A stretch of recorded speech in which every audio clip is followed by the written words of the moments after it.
Hello everyone, welcome back to another episode of ABA with Vic. Now before we begin with this week's video, go ahead and click the subscribe button so that every week you can get weekly updates of ABA with Vic. For this week, we're actually here in Pomona, California, exploring different communities and different cities as part of ABA with Vic's initiative to go out and explore different environments and different cities. So once again, we're here in Pomona, California. And for this week, we're going to continue talking about prompting. Now last week we talked about full physical prompt. This week we're going to focus on partial physical prompt. Now remember, as last week we covered, when prompting we should use least to most intrusive prompts. We should only prompt when necessary. When presenting a task or a demand to a child, we should expect for them to complete it independently. If the child is not able to complete the task independently, then we move into a prompt. Last week, once again, we talked about full physical prompt, and for this week, we're going to focus on partial physical prompts. Once again, when prompting, we should use least to most intrusive prompt. Depending on the child's ability to complete the task, we're going to decide on the prompt level. Partial physical prompt will be a minimal physical assistance on the child to complete a task. Last week, we focused on the task, clapping hands. When the child is not able to do so, even though you're prompting, you're going to move to the least to most intrusive prompt.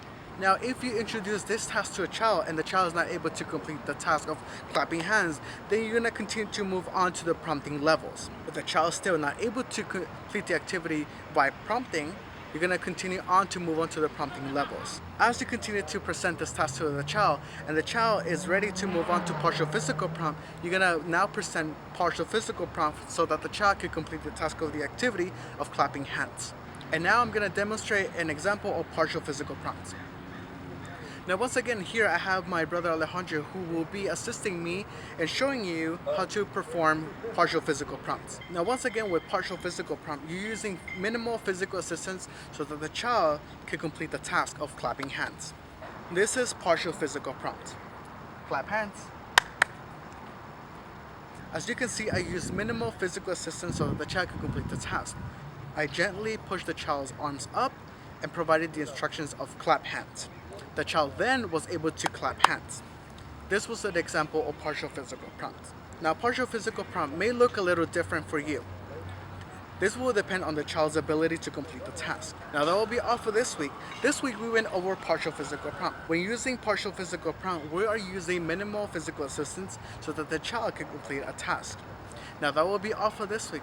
If you have any questions or comments, please leave me a comment down below. If you like this video, give it a thumbs up. If you have any further questions or comments, please email me at abawithvic@gmail.com or tweet me at abawithvic. And now we're on Facebook at abawithvic. Now that will be all for this week. Remember to make this week amazing. And as always, thank you for watching.